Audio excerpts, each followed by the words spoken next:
Humbled that you're here. Thank you. In a few minutes, I'm going to introduce many people who came here to organize with you all. Some of them are presidents of unions. Some of them are car wash heroes. Many of us are struggling in this district. And we're hoping to come together in this space to work together on registering voters, expanding the electorate, and working on our issues together. And thank you so much for joining us.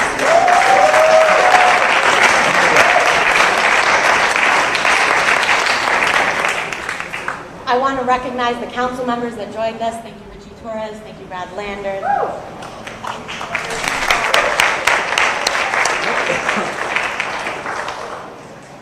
Thank you to all the unions that helped organize. Thank you to all the staff and everyone else. I'm going to take a quick moment to introduce President John Smith. He's going to,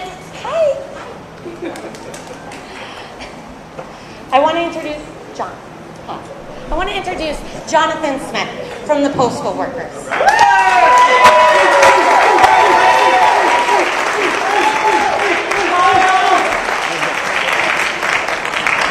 She must not have told you I was a postal worker, because usually we don't get any claps. Good evening, brothers and sisters. We're going to try that again. Good evening, brothers and sisters. I just want to make sure that we got a pulse in the house tonight. Do we have a pulse in the house tonight? I am the president of New York Metro Area Postal Union. We represent all of Manhattan, 2 very large facilities in New Jersey, but most importantly tonight, the entire Bronx. I would like to take a moment to thank Alexandria Ocasio-Cortez for her invite to this very phenomenal meeting tonight. Or should I say, Congresswoman, and get that out the way right now.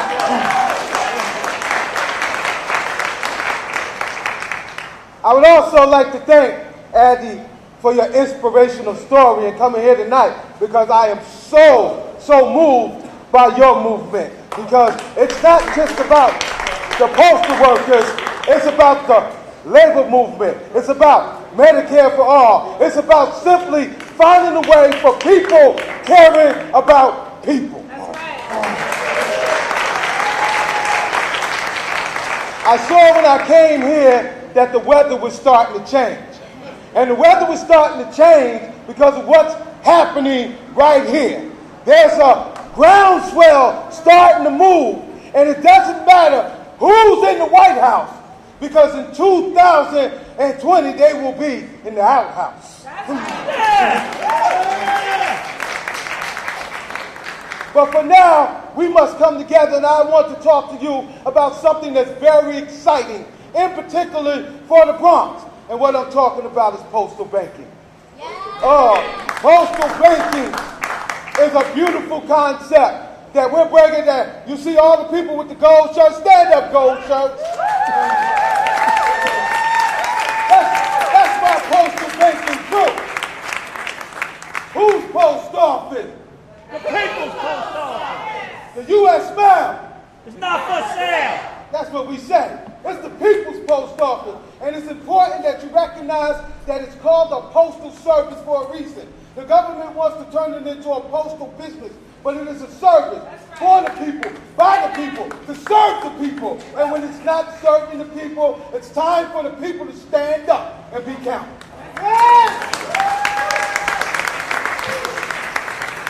This issue is a win-win. We can't lose. How can we go wrong with these predatory loans in our community? How can we go wrong when we got banks that don't want to serve the community that's bringing the money in? How can we go wrong when we say enough is enough? Because we have a postal service in every community with no reason. And guess what? What's so more beautiful about it? It's not for profit. It's for service. Isn't that a beautiful thing? So postal banking. We need to support postal banking. If you have not signed up on our petition for postal banking, you have made a serious mistake because you need to get involved. You need to be heard. you need to put your signature on a piece of paper. Who is willing to walk the walk instead of just talk the talk? Nationwide, 28% of U.S. households are underserved by traditional banks, where people don't have a bank account or they don't have any way to do their banking. It's even worse in the Bronx, because the Bronx is at 4%. We have got to do better. These predatory rip-off artists have moved in our communities and make up a $103 billion a year industry. It has got to stop. Remember, I said earlier, 28% of households are underserved, while the Bronx figure is 52.3% that's underserved. That is embarrassing. That is ridiculous, and that cannot stand. See, one of the things that concerns me as a leader of the postal workers, but as a leader in the labor movement, is it seems like when it's time to cut, it's in the most poorest and minority communities. And we have to not be afraid, and we have to stand up, and we have to say that, because why they're not going to the more affluent neighborhoods and making these cuts? Why? Because they think they can do anything in our community. Right. But we're here to say, not here, not now, not ever. That's right.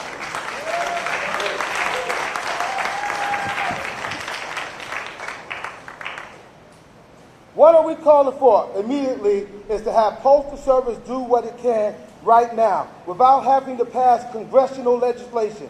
The only thing Congress seems to be able to do lately is to give great tax breaks to billionaires and fund wars. While we are changing the makeup of Congress, we can accomplish this now. The Postal Service right now can offer paycheck cashing, bill payment, electronic money transfer, and no-fee ATMs. Right now, without any congressional legislation. The answer to postal banking, a true public option, utilizing the already existing infrastructure of the Postal Service. There are close to 100 post offices in the Bronx alone. The Postal Service has universal service, obligated to serve every household for a fair and reasonable rate. The Postal Service has been rated consistently by the public as the most trusted government service out. So where else would you want to go but to the post office to do your banking? The Postal Service is public. It doesn't have stockholders and CEOs to pay. This is how we're going to be able to do this. The workforce is skilled and the Postal Service is experienced. It ran this same system from 1999 to 1967. We cannot make this a dream. We need to make this an option. What we want to say is that the post office is for the people, should serve the people, and give to the people. It's no reason why we shouldn't have postal banking, because everybody deserves a chance at the American dream, and it starts in the pocketbook. Please, please, please support postal banking. Do not leave here without signing the petition, and most of all, do not leave here without shaking my hand. God bless you and thank you.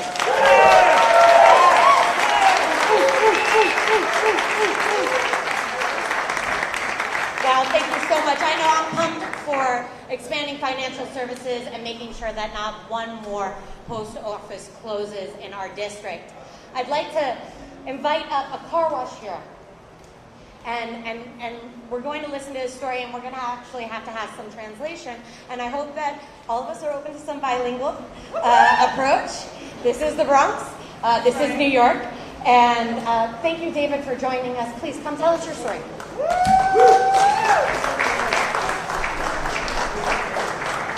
Hola, buenas tardes. Mi nombre es Ernesto Salazar y soy un trabajador de car wash por 15 años en la industria. Hi, my name is David, and I am a car washer for the last 15 years. Estoy aquí porque tenemos un problema en la comunidad. Estamos sufriendo por un subsalario mínimo que nos está afectando a la comunidad pobre, lo que es la industria de car wash, lo que son las personas que trabajan en uñas y las personas que trabajan en restaurantes. Son tres industrias que están siendo afectadas por el subsalario dependiendo de una propina. I'm here to talk about the sub wages that we get here, not just myself as a car washer, but also nail salons and the restaurant labor as well. And what we need to discuss is that they're not livable wages. That's right. Estoy aquí en representación de más de 5,000 trabajadores en la industria de car wash para pedir a los políticos que nos apoyen a hacer un cambio en esta legislación para poder nosotros aportar más a esta economía y poder cubrir nuestros gastos en esta ciudad que es muy cara. Perdón. I'm here to talk about not just the wages, but how we survive and how we can move together and make a sustainable economy for all. Aquí pedimos ahora, en nombre de todos estos trabajadores, de estos compañeros, que apoyen a hacer un cambio en esta industria. Somos muchos los que estamos pasando por dificultades para poder vivir en esta ciudad. No es justo que dependamos de una propina cuando muchas veces no pasa de $1, $2. Y en muchas ocasiones, déjeme decirle que hay costumbre que es un insulto que nos dejan. Nope. Okay, sorry. It's just for...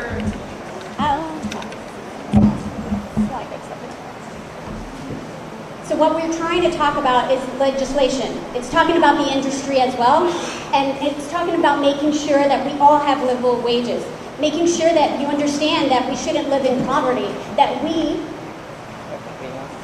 cannot survive on tips alone. That's right. We need one fair wage. One fair wage.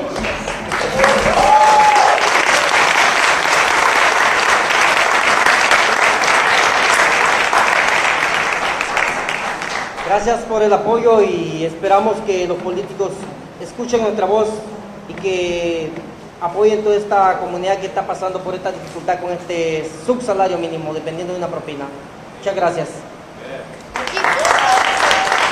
we hope is that our politicians listen and that we really do something about everyone, about the industry and about folks who are forced to live in poverty wages. And what we need to do is better legislation and fight for all. Thank you so much. I want to take a moment and recognize the Teamsters President, Sean Campbell. Can you come up here and join me and tell me a little bit about what you're working on?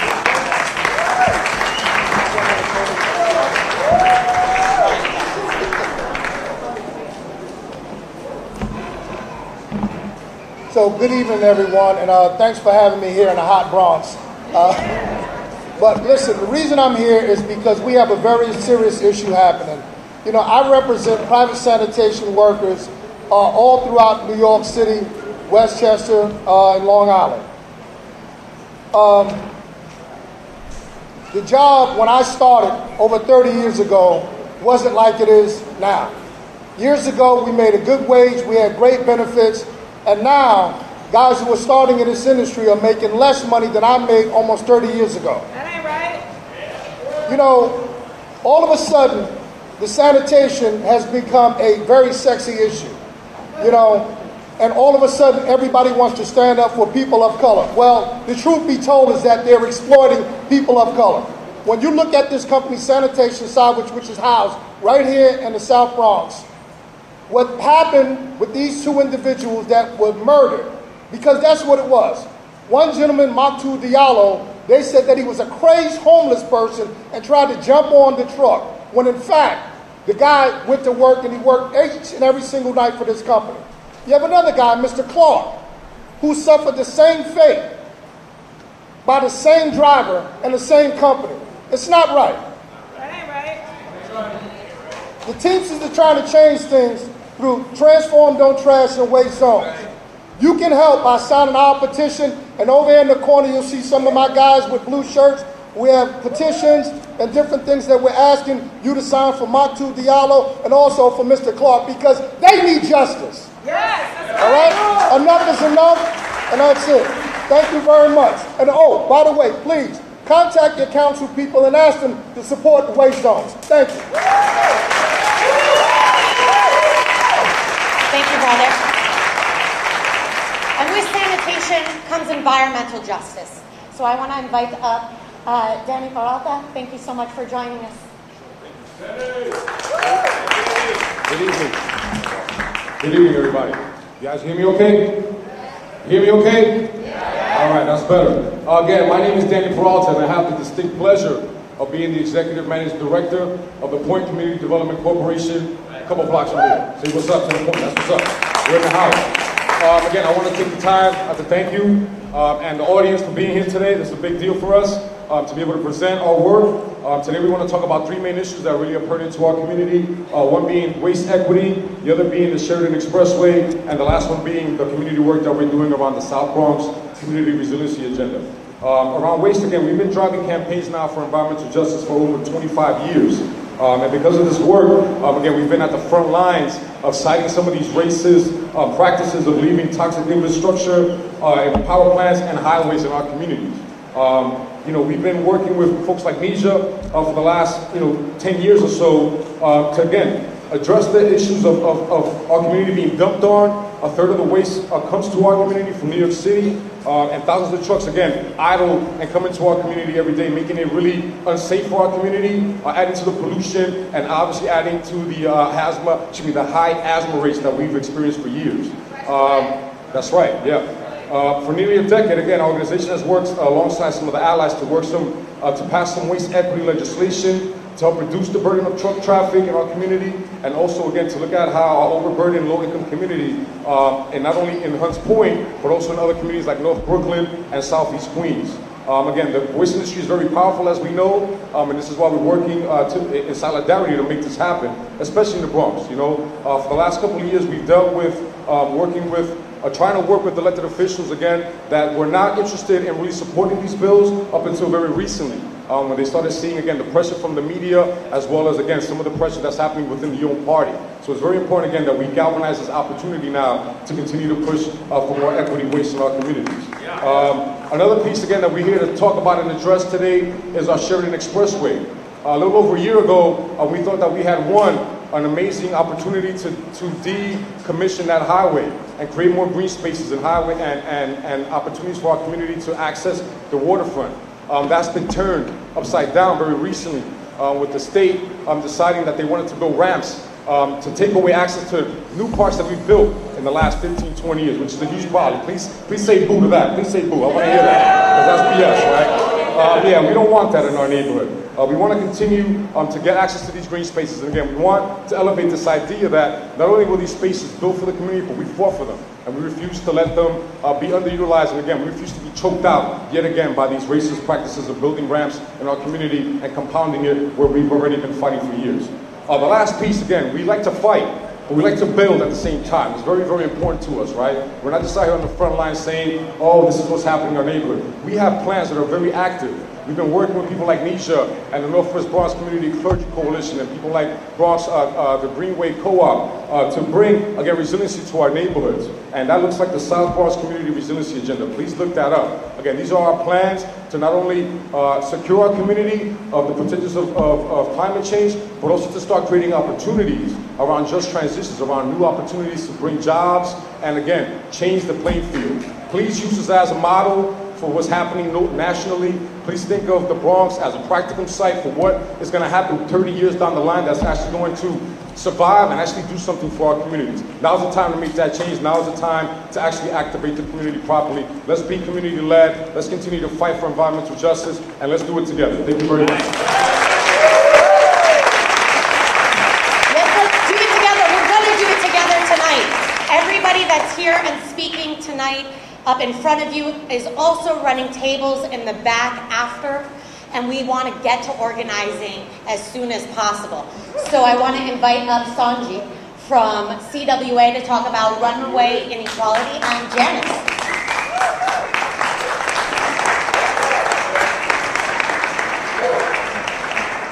Good evening, brothers and sisters. I'm gonna hand it over so that she can discuss Janice first before I discuss runaway inequality, okay? All right. Well, good evening. And you know what, first we want to say from CWA 1180, thank you so much, Congresswoman, I like the way that sounds, Alexandria Ocasio-Cortez. And Alex, you know what, thank you so much for allowing us to be here this evening. You know what, I'm gonna do this quick because, you know, it's hot. You know, I am a Parkchester resident. I am a strong supporter of CWA 1180 because I do believe in union strong. You know what? I am the person who tells you it is time we stop looking at the bad parts of Janus. Janus is important. What it is another attack on unions and our coming together and having one voice and having any kind of power. What we need to do is stop letting that 1% tell us how we are going to run our community. That time has passed. What we need to do, you know, I went and researched what they said about Janus. And they said, you know what, you can give yourself a raise. This is your opportunity to make your union accountable. They can't force you to come together and have one voice. What kind of nonsense is that? You know what, they're not forcing us to be part of a union. We are part of a union because it gives us a voice and it allows us to negotiate with people who will not negotiate with you one-on-one. It is time for us to come together. We need to change the way we see Janus. We understand who Mark Janus is. And let me tell you something, a divorced father of two could not take a case to the Supreme Court. He had people around him who supported this movement. They just wasn't our people. Okay, they weren't people who lived in Parkchester. They weren't people who lived in the Bronx or even the city of New York. They weren't people who have to worry about the trains and the buses or anything else. They are people who sit here and think you should work for them. But here's what every political official does not understand. They work for us. And it's time for us to bring back our voice. Janus is important because it allows us to be responsible. Yes, you need to hold your union accountable. But it only works if you are responsible. What we have to do is be responsible. If you want them to do something for you, show up and make them do it. Let me explain something to you. When the union calls for a rally at City Hall, we don't need 100 people. We need 10,000 people of every persuasion. We need black women. We need black men. We need all people of color to come together and say, we will not be denied our rights. Our parents worked for this. You understand something? Before, when Wall Street was doing good, nobody wanted a city job. See, there's a difference between what was a garbage man and what is now a sanitation engineer. Okay, we need to change what city employees, state employees, and every union member sees. Because you know what it is? It is our time. Janus has given us an opportunity to come together and have a voice and say, we will not be quiet. We are going to stand up because we are union strong. Every person in this room needs to understand what it means to be union strong. Janus is our opportunity to say, you know what? We are not going to settle for what we have been going through, what has been the norm. We're not settling for that anymore. We are going to ask for more. We are going to demand more. We are going to stand up and say, you know what, we got a voice. Every chance we get. CWA 1180 is about the community. So what we have done is we have started our community coordinating committees. I am co-chair of the Bronx committee.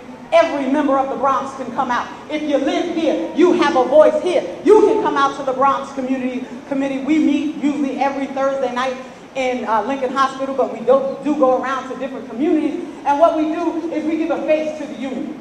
You know what? You don't know that the person who lives next door to you, downstairs from you, across the street from you, is a union member. We go to the same stores. We eat in the same places. We are all here because you are here. And you know what? We're union members. But if you got an issue, come talk to us. You know, we'd love to invite the Congresswoman to come out and talk to us and listen to what she has to say so that, you know what, we'll hold her accountable too. Because everybody in political office, from the mayor, the governor, New York State is a union state. And we will stay a union state. We are stronger together. And that's what we have to prove to everybody who's listening. And the 1%, trust me, they're not scared of 100 people. I guarantee you they're scared of 10,000. Because those are 10,000 votes that will say, your man is not getting in office, but mine will. And we will keep people in office who understand the importance of unions. Who understand that these are the same people who made $300 a week, or every 2 weeks. I'm sorry, I can't do that one. I'm sorry, I understand that was a long time ago, but I can't make that. I have 7 grandchildren. You know what? I can't do $300. But you know what? We can hold them accountable. From the mayor and the governor to the assembly, you know what, to everybody, to the city council. They work for us. It's time for us to do that because we are stronger together than we ever will be apart. We understand Mark Janice won his lawsuit, but we win the day. And it is up to us to understand that. So you know what, if you want to come out every Thursday and talk to us about any issue, we're at Lincoln Hospital, come on out. We're going to be there September the 20th. You can come out and be part of it and have a voice. You know what, we're going to have a table in the back to talk about Janice. We're going to talk about pay equality, whatever it is that you want to talk about, come back and talk to us. But you have to understand, if you are a member of the Bronx, if you live here, if you work here, if you come out and you care about it, you are union strong. I need everybody to understand, we are union strong. Y'all ain't hearing me.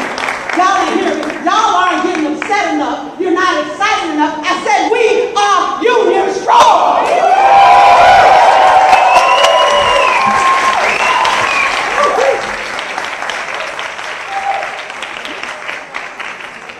Thank you, Sabrina. Now, one of the things that we try to do with our Reversing Runaway Inequality program is to get our co-workers excited, fired up, and ready to fight. The book basically educates us about how the 1% has used race as well as ethnicity to divide us all. And while they do that, we sit back and they profit from it. The course is about 8 hours long. I can't really get into detail. We'll be in the back with details. But this has made our labor force more excited, inspired up, and ready to fight, as you can see.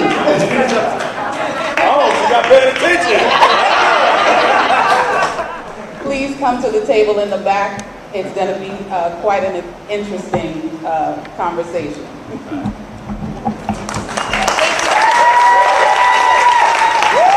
Thank you so much. I want to invite my dear friend Kim Medina up from DC 1707, the Executive Director. Thank you so much for joining us. Good evening, brothers and sisters. We fired up and can't take no more. Fired up, can't take no more. Fired up, can't take no more. Fired up, can't take no more. Fired up, can't take no more. No justice, no peace. No justice, no peace. No justice, no peace. We are one. Congresswoman, thank you. My name is Kim Medina, and I am the Executive Director of District Council 1707 of the American Federation of State, Community, County, and Municipal Employees. I'm saying this every day. Brothers and sisters, we are the largest non-for-profit human services council within the AFL-CIO. We are 31,000 members strong. We are daycare, Head Start, home care, social services, special needs, philanthropic union.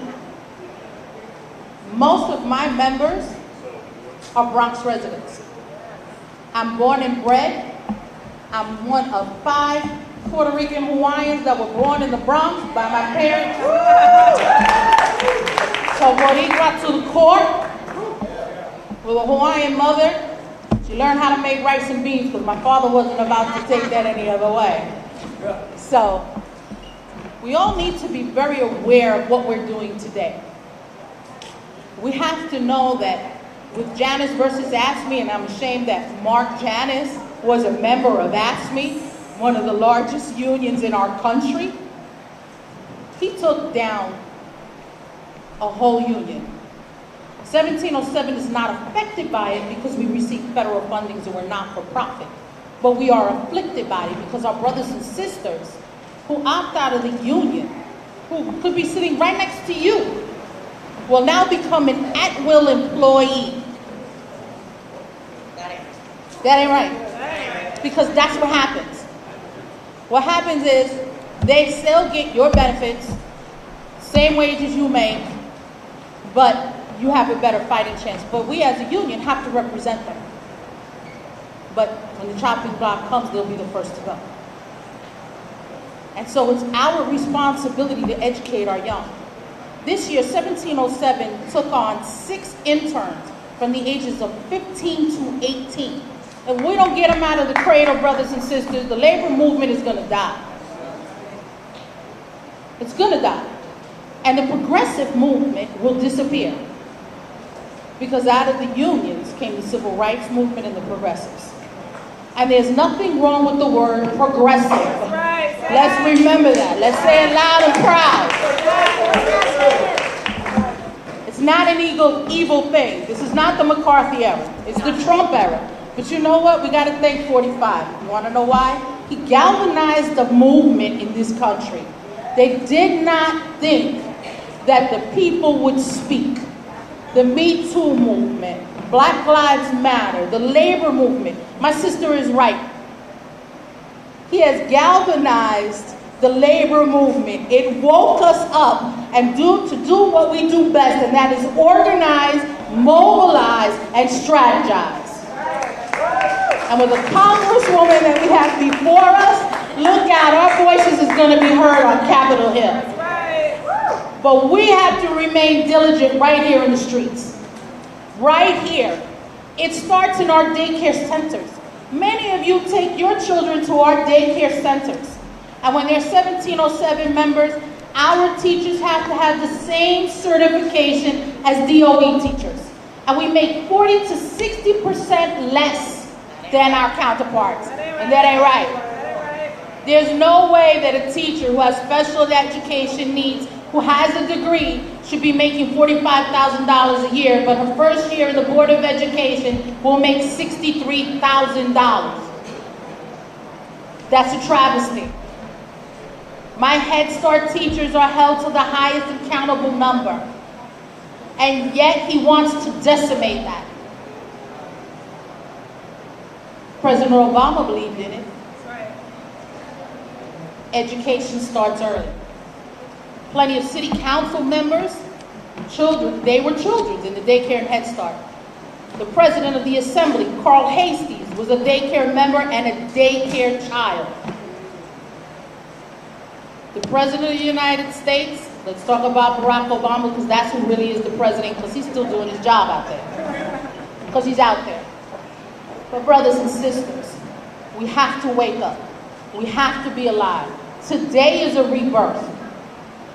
It's a time to grow, get stronger.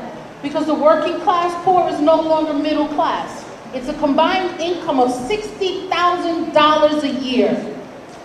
A combined income. In 1976, you were upper middle class with $60,000 because you could own a car, have 2 air conditionings in your home, and go on vacation.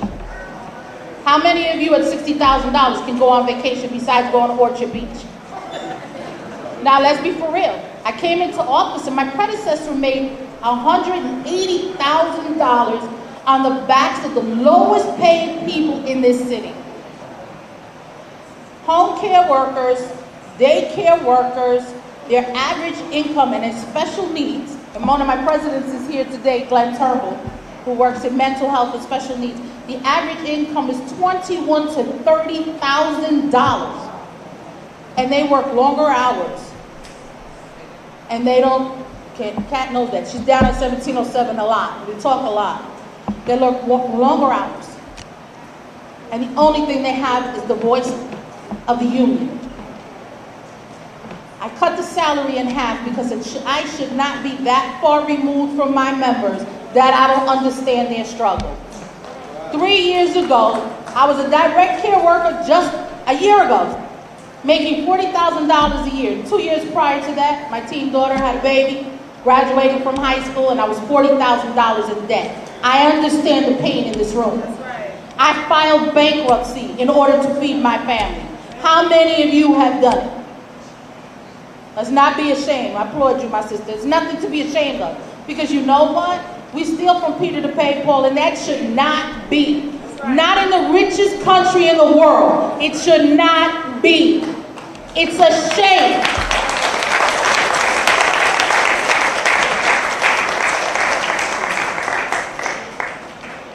We have to cross party lines. He woke up those people in middle America and he said, I'm going to make America great. But you know what? Those are the same women who are mothers of 4, who drive around in their little Honda and taking their kids carpooling, who are part of the Me Too movement. Why? Because it affected their medical. It affected their medical. Medical coverage is not a fringe benefit, brothers and sisters. It's a right to life. It is not a luxury.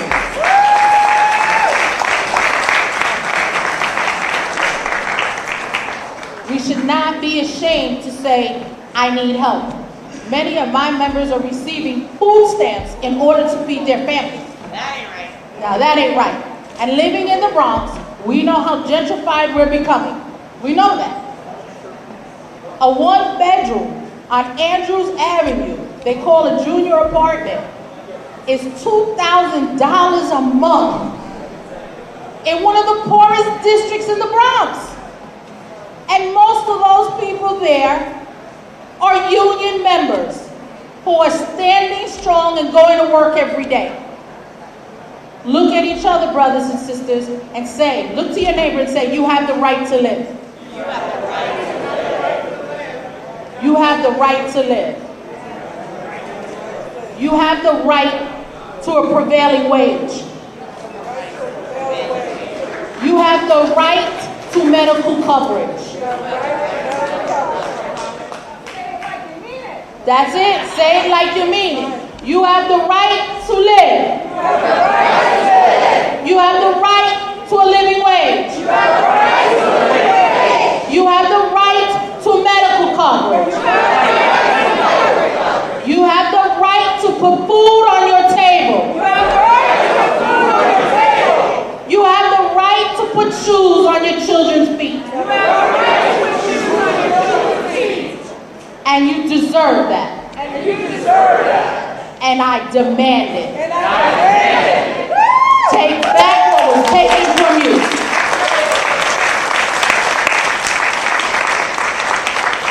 1707 will stand with you. We will stand with the new Congresswoman. We will fight for the working rights and for the working class and for the poor in this country.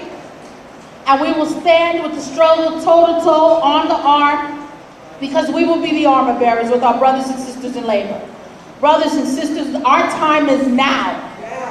Our time is what? Now. Our time is what? Now. Our time is what? Now. Get up on your feet and say it. Our time is what? Now. Our time is what? Now. Our time is what? Now. Our time is what? Now. They can't hear you on the Bruckner. Our time is what? Now. Our time is what? Now. Give it up.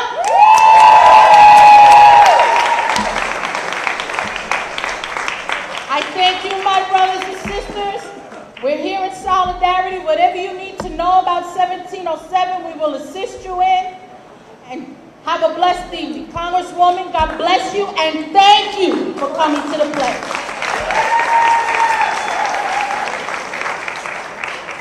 Well, I'm fired up. I want to take a moment to talk about what threat Uber is bringing on our workers. I don't know if many of you have been hearing a lot of these ads that have been running, but I'm going to take a moment to invite Guillermo and Henry. They're 2 for-hire vehicle worker drivers in the area, and I want to listen to your story. Thank you. Good evening, Bronx. We're here to represent more than 60,000 drivers from the city. All the drivers work for Uber, Lyft, Juno. So tomorrow is a big day for us. We have the council members. They're gonna review like 5 bills. So one of them is to increase the money we're making right now. So what are we? The situation right now, we gotta work like a slave. 14, 16 hours a day to make a living, to pay the cars, the maintenance for the car, to get food for our family. So it's very hard for all the drivers. And the Bronx is one of the build community for the drivers. So we have most of the drivers in the city over here in the Bronx. And we here to let you know we need tomorrow big support in front of the City Hall around 9:50. That's the time they're gonna review all the bills, and we need your support tomorrow. Thank you, the Bronx. Thank you.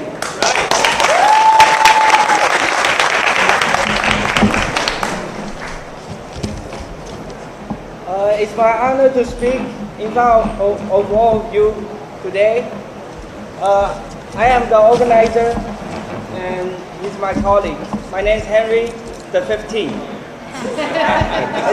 It's my nickname. I want to speak to you. Do you believe in justice? Yes! Is there still a justice? Yes! Is there a large portion of justice for the 99% of population today in America? No. That's why we have to think about justice.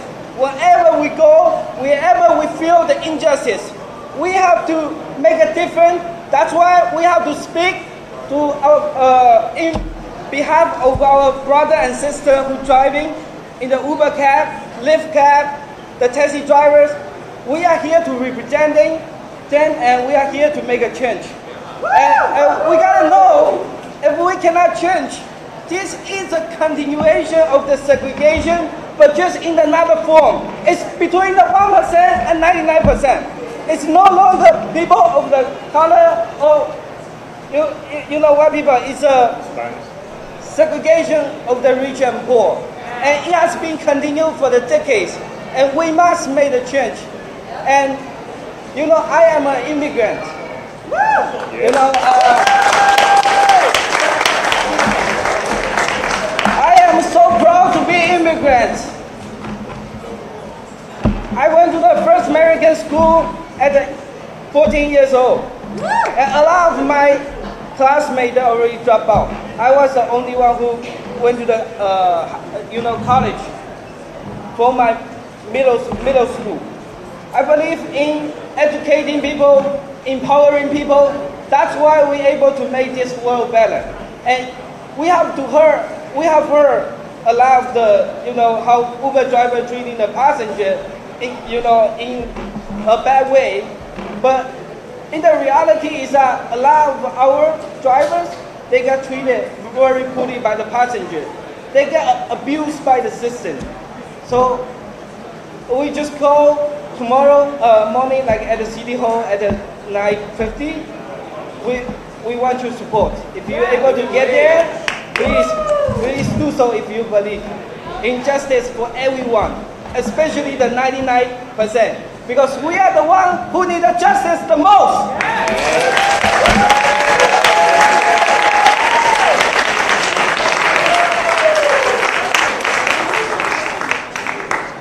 So I want to invite a very special speaker up. My friend Xavier Perez is running for county committee, and I want to tell you a little bit more about county committee through his story. So thank you for coming up.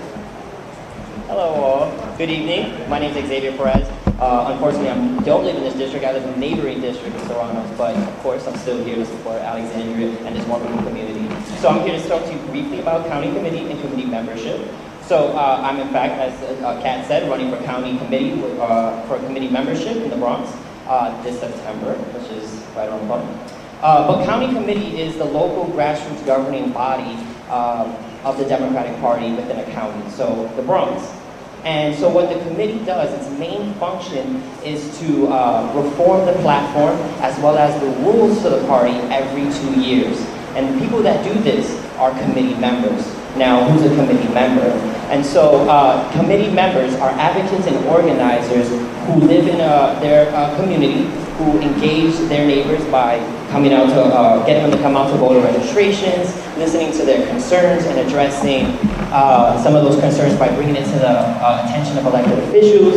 And so if you've ever canvassed, if you've ever knocked on doors with someone, that means that you are more than qualified to become a committee member. Has anybody canvassed, talked about a progressive candidate in the room? Okay, exactly. So you all have the ability to become a committee member. And so the way in which you become one is you'll engage your neighbors, you talk to them a little bit about yourself, and you actually have to run. So you'll run, and upon winning, you'll become an elected official. And so why is this important? Why is it important? So there are 3,000 seats in county committee within the Bronx, and oftentimes we barely break 100. Now, why is that? Huh? Not even. Yeah. So why that's important is because when a person becomes a county committee, they represent their neighborhood. They represent maybe 2 or 3 blocks, and that means that they have a seat at the table with these other elected officials within the party. So that means your council members, that means your state senators, your assembly members, and so forth. And so we begin to have, if we run for county committee, we have the opportunity to build a recognized political power here in the Bronx. And another reason why it's very important, I think the most important part, is because you become that friendly face that your neighbors know. So when we have to talk about an amazing candidate such as Alexandria, or we have to talk about a campaign or issues, those individuals are going to be a little bit more receptive to listen to you, open those doors, and say, hey, you know what, I kind of do want to know what you're talking about, as opposed to blindly going to these doors and knocking. So yes, definitely, if you're interested in talking about county committee, you can definitely speak to me at some point throughout the night. Enjoy your night.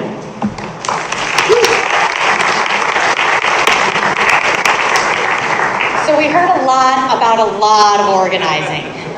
There was a ton of information, and I want to remind everybody that there'll be tables in the back where everybody has access points to plug in, learn more, and get more involved. But I want to take a moment and welcome our 2 big friends to the front so that they can talk about what they're doing, what they've seen, and where they're going next with some of this information. Thank you.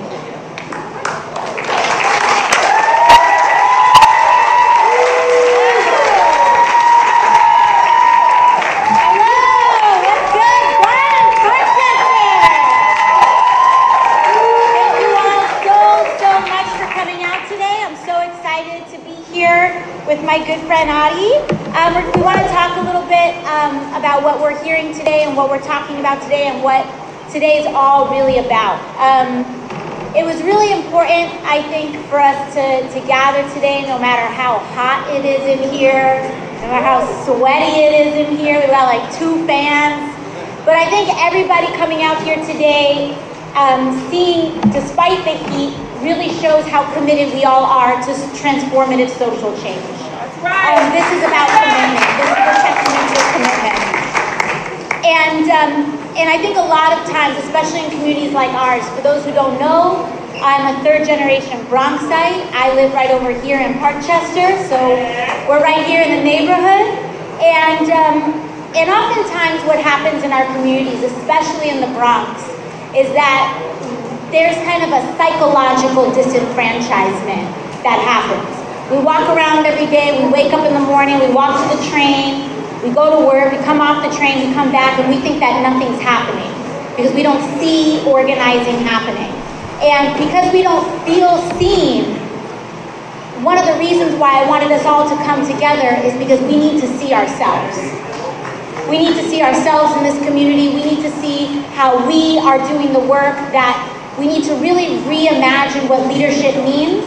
It's not about one person, it's not about one congresswoman or one congressman or one city council member.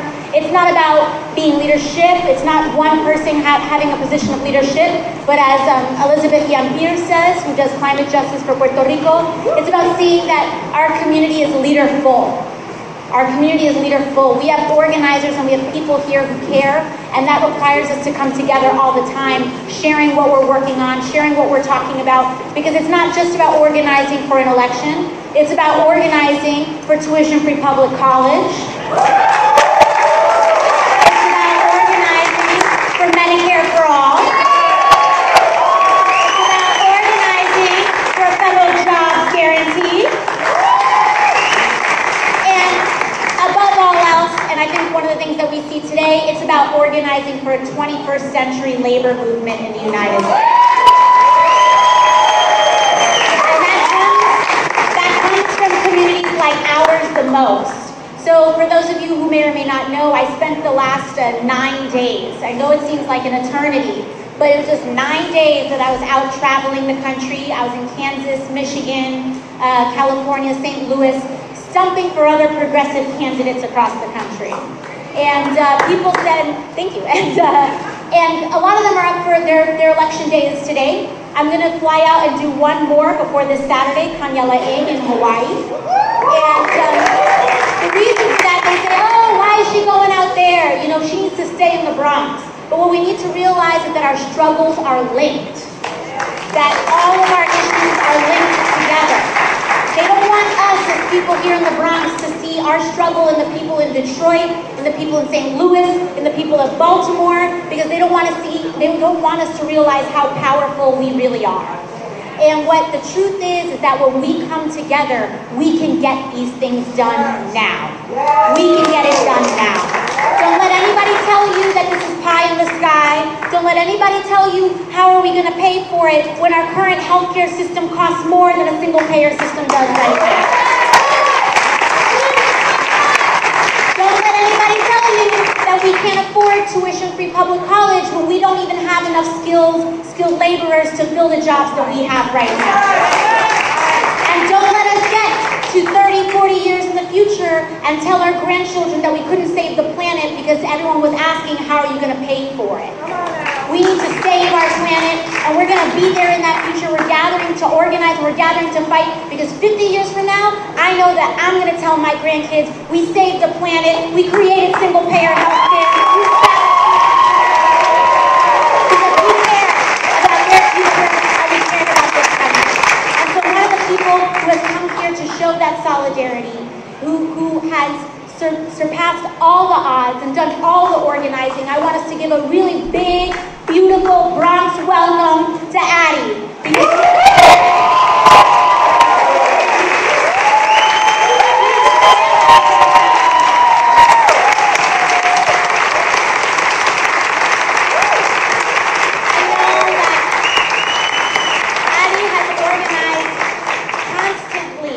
Around not just the importance of Medicare for all, not just the importance of healthcare, but the importance of greater economic, social, and racial justice for working class Americans across the country. He cares about a federal jobs guarantee. He cares about tuition-free college. He cares about Medicare for all, and he has put his entire life on the line for us. And so since he has put it all for us, we all put it all for him, because that is how a movement works. Because that means we're all fighting for each other. So I just want to give Addie a few minutes to speak. And again, thank you all so much, and that's what this is all about. And again, one last thing. People keep talking about those tables in the back. It is not a side movement. It is not a side thought. Everybody needs to sign at least one of these petitions, join one of these movements before we leave this room, because that is how we capture this energy, and that's how we make sure that we don't just show up and listen to people talk, but we show up to get things done. And so that's what that's all about. Before you come out, make sure that we get educated. Issues like postal banking sound a little abstract, but let me tell you what postal banking is about. If anybody here lives in Parkchester, I wake up every morning. I wake up and I live across the street from a check cashing place. And what happens with these predatory financial services is that they'll take, lots of people know, they'll take 10% of your paycheck, they'll take payday lenders, they'll do pawn shops. It's designed for us to take less and less of a paycheck that we already don't get enough of. And so what postal banking will do is that it'll bring all those services in-house so that the unbanked can keep more of their paycheck, and we can capture more of our wealth and build more power to save for our kids' future. Support our brothers and sisters out there. It's super important. Make sure you're talking to them about that. Make sure you're engaging on one fair wage. Make sure you're engaging on all of these issues, because they are important. They are about our economic and social future. And again, thank you, Addie, and I'll hand it off to you. Thank you so much.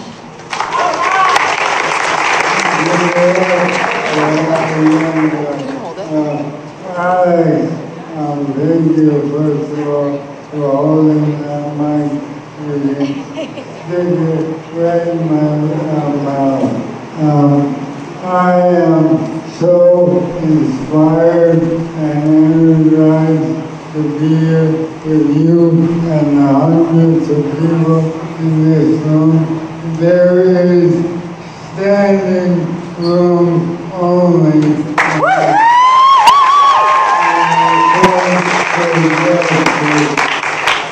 Standing room only in the fight for economic freedom and for criminal justice, for single-payer healthcare. Everywhere I go around this country, I've been in rooms like this with people like you who are ready to envision and work for a better world. And you, Alex, have become a voice for our movement, a vessel for our dreams, and the entire country is in awe of what the Bronx and Queens and you are doing. So give it up for your next song.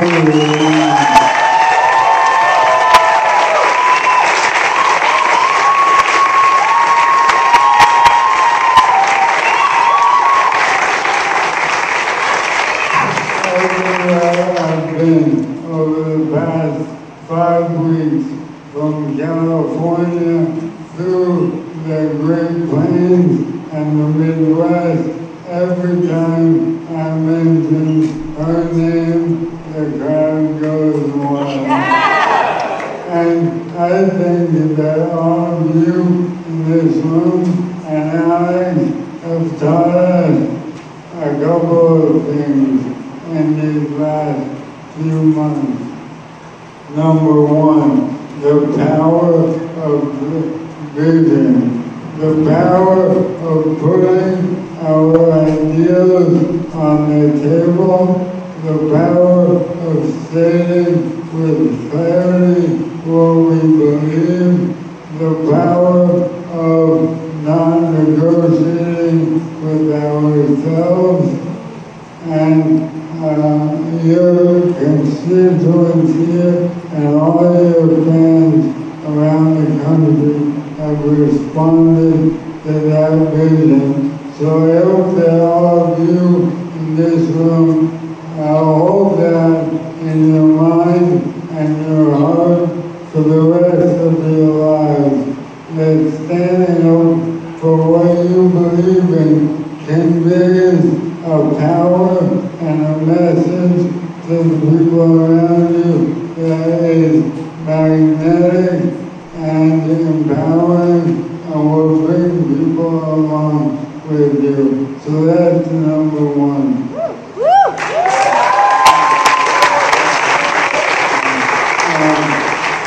Number two is the power of organizing. I just want to say, I have never before been to an event organized by an elected official and her campaign in which the first hour was spent listening to other people.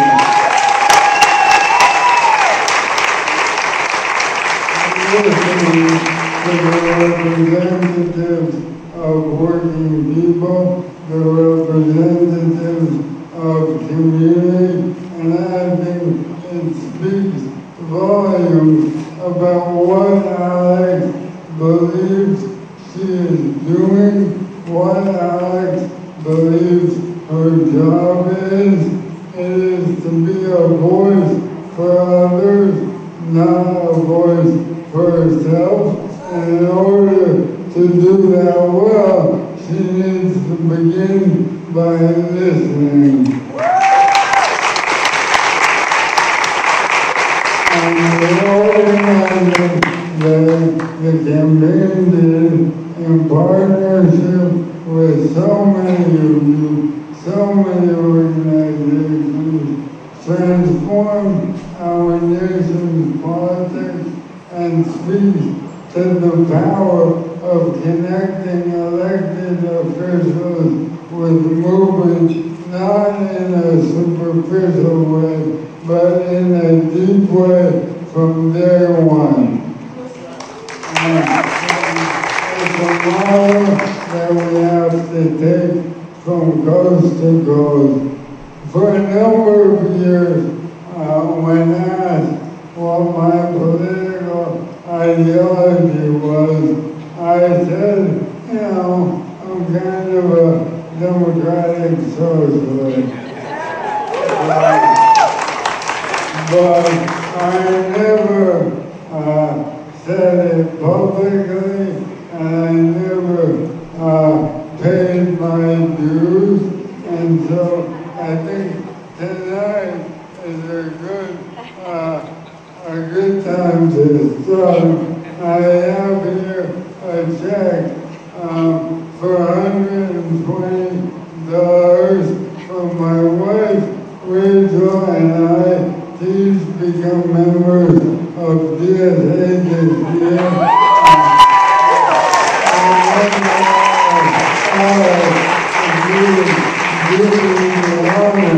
Of delivering this to DSA on our behalf.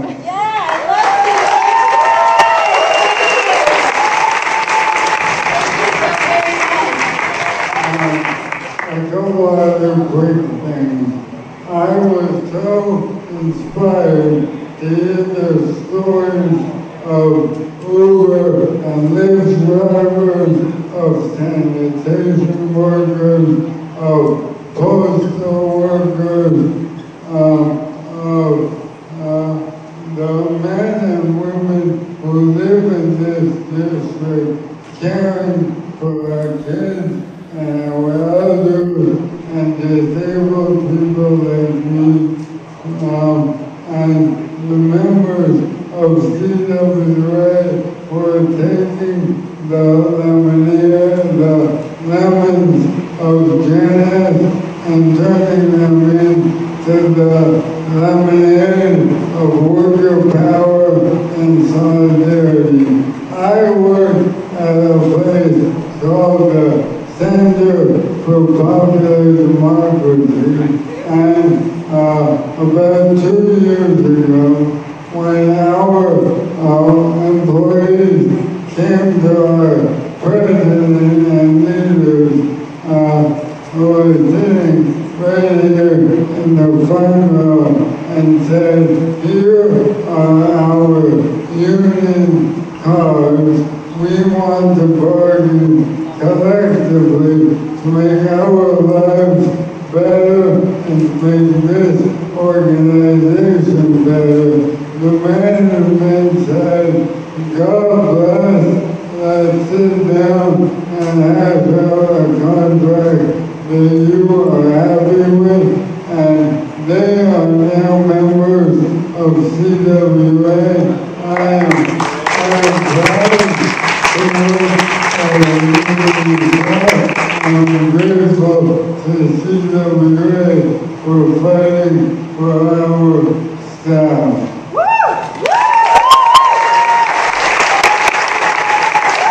I don't want to talk too long because there is important organizing to be done.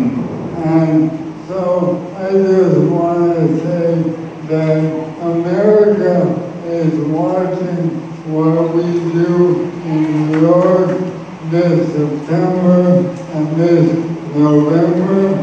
This room, look around, is filled with the most hopeful, diverse, hard-working, inspired people in this country.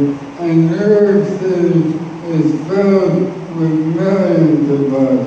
Yet our government does not reflect our dreams or our values. And we as a country are facing a tremendous threat to our democracy and our economy, and we have to get rid of Trump as soon as possible. The most important thing that we can do to make that happen is to turn this midterm election into a landslide. We want to empower Alex and the other progressives in the House of Representatives. We need the Democrats in the majority so that Alex can bring a single payer of justice to the House for a vote and bring a job security to the floor of the House for a vote. There are many races right here within an hour or two of this room where you can go and help flip seats away from the racists and the fascists and hand them over to people who share our values. Today, I was on Long Island protesting at Peter King's office because he's a racist and that's disgusting. That's right.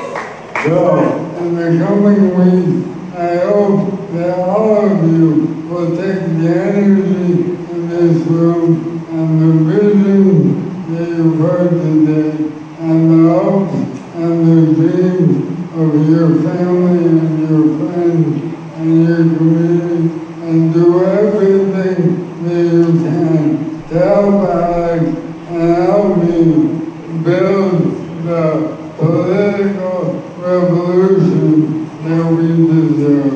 Thank you for your work.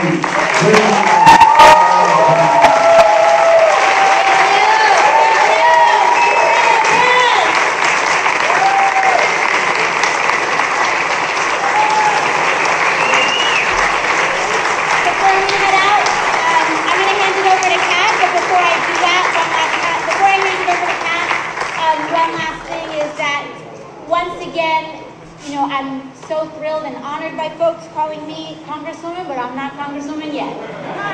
We got November, and actually our race has some of the largest amount of candidates. It's like a 4 or 5 way split race going into November. So we need to come in with a mandate. We have a very aggressive goal of voter registration out here in the Bronx and Queens.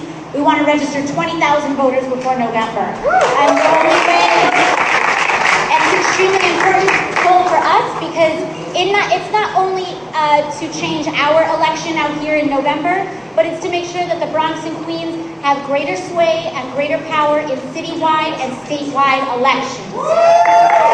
So the only way we can hit that goal is by working with every single person in this room, giving everybody a stack of voter registration cards and making sure that everybody in your block, in your building, on your floor, in your church, wherever you go, is registered to vote. Doesn't matter their affiliation, they need to get registered. So that's our #1 goal first and foremost. Kat can also help you on guiding the rest of our organizing that we're doing today. And thank you all again so much. This was incredible. Thank you so much. Before anybody moves, because I know everybody's super excited in here, we're going to be super respectful and make sure that Adi has a path on the way out here. So please make sure that there's nobody in the middle, nobody wants to jump out or anything like that. Please just make sure that Adi has a path on the way out. So organizing is you plus one person. You plus one person is organizing. So that means make a new friend in this room. Can everybody turn to the person